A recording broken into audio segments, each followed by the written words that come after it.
Israeli-Palestinian peace talks are over for now. What's next? This ping pong player is one of the most well-known names in women's shoes, going way back with Jewish texts, and more of the Jewish news that's changing your world right now in this episode of the Week in Review. Hello and welcome to the Jewish Channel's Week in Review. I'm Stephen I. Weiss. Israeli-Palestinian peace talks are unquestionably over for the time being.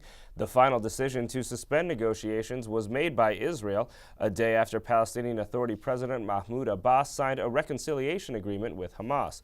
Of course, both sides see a series of slights from the other side cascading to this final lack of resolution. Interestingly, the breakdown of peace talks could lead to major breakthroughs for both sides. The Palestinian Authority reconciling with Hamas would unify Palestinian governance in the West Bank and Gaza for the first time since 2006, and Abbas's subordinates have told Israeli media that Hamas recognizing Israel is part of the reconciliation agreement, as well as pursuit of a two-state solution. These two items would represent major change for Hamas, which is viewed by both the U.S. and Israel as a terrorist group, and thus as a group that may not participate in direct negotiations. But the Israeli government isn't buying into the idea of a changed Hamas. Israeli Prime Minister Benjamin Netanyahu responded to the reconciliation agreement by saying, quote, "Instead of choosing peace, Abbas formed an alliance with a murderous terrorist organization that calls for the destruction of Israel." Should both Israeli and Palestinian governments now choose to go it alone for the time being, Netanyahu will face a specific dilemma. Some within his government are sure to call for withdrawal from at least some portion of the West Bank, while leaving in place some significant settlements. Others within his government have already said they would oppose any withdrawal at all. The administration of President Barack Obama has expressed disappointment at the failure of peace talks. Obama himself said, quote, "What we haven't seen is, frankly, the kind of political will to actually make tough decisions, and that's been true on both sides." But it was a statement from Secretary of State John Kerry that ignited a global debate about Israel's future. In what Kerry thought was an off-the-record speaking engagement that ended up getting reported on by the Daily Beast, Kerry said, quote, "A two-state solution will be clearly underscored as the only real alternative, because a unitary state winds up either being an apartheid state with second-class citizens, or it ends up being a state that destroys the capacity of Israel to be a Jewish state." A number of Jewish organizational leaders and politicians singled out Kerry's use of the word apartheid to describe a possible future for Israel if it doesn't end the occupation of Palestine without granting full rights to Palestinians. The American Israel Public Affairs Committee, or AIPAC, released a statement calling Kerry's remarks, quote, "deeply troubling," adding, quote, "Any suggestion that Israel is or is at risk of becoming an apartheid state is offensive and inappropriate. The Jewish state is a shining light for freedom and opportunity in a region plagued by terror, hate, and oppression."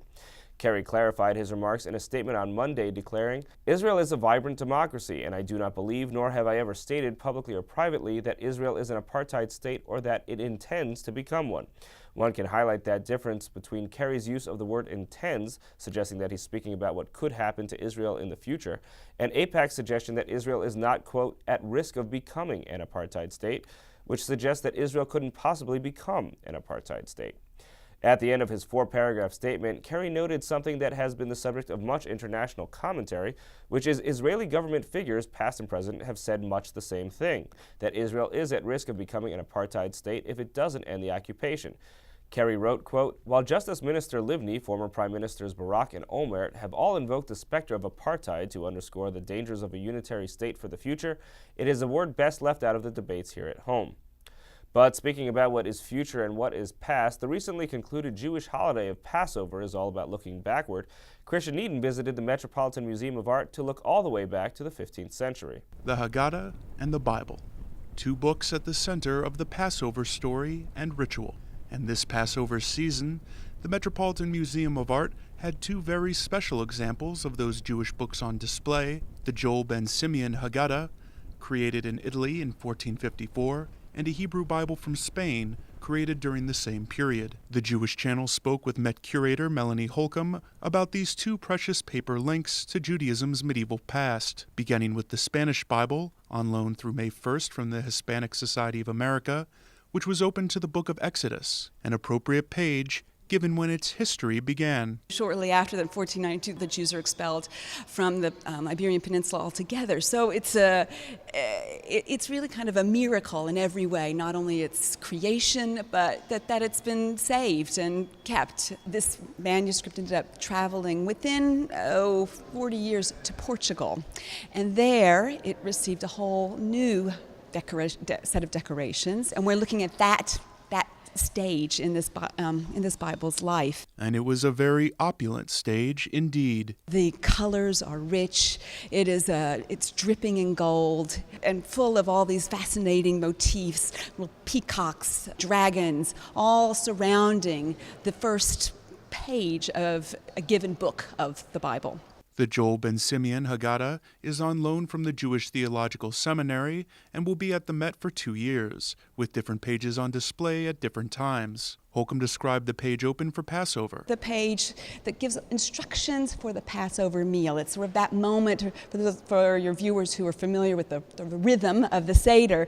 It's right after you finished your second cup of wine, and you're really sort of dealing with sort of a whole series of quick blessings on your way to the meal. And despite conservation efforts, this Haggadah still bears the signs of having been used at Passover meals. When you look at a medieval Haggadah, you might be struck by its poor condition. They often look a little worn, they're a little shabby, but that is absolutely a function of their use. These are books that it's crystal clear. They were used at the table again and again and again. To see more about the Metropolitan Museum of Art's Passover display, please tune into the full broadcast edition of the Week in Review. Thank you, Christian. With spring weather finally arriving, people have all manner of sartorial choices to make. When it comes to shoes, a good many women will be choosing those of Stuart Weitzman, a legend not only in the field of fashion, but also, as Meredith Gansman finds out, a Jewish connection to ping pong. There's about 3,000 stones, Oh set my one by one gosh. on that, just like you would set a diamond bracelet. These are set the same way, one at a time. His are the shoes worn by movie stars, supermodels, and princesses, those both of British and Broadway musical royalty.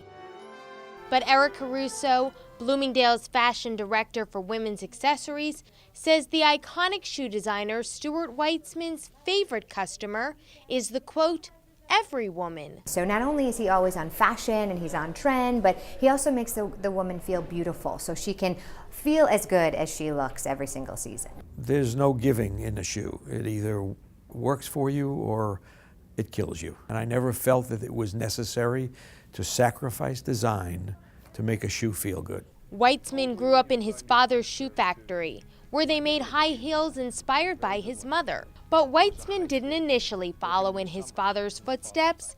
He went to business school, where he learned that successful design demanded going beyond aesthetics.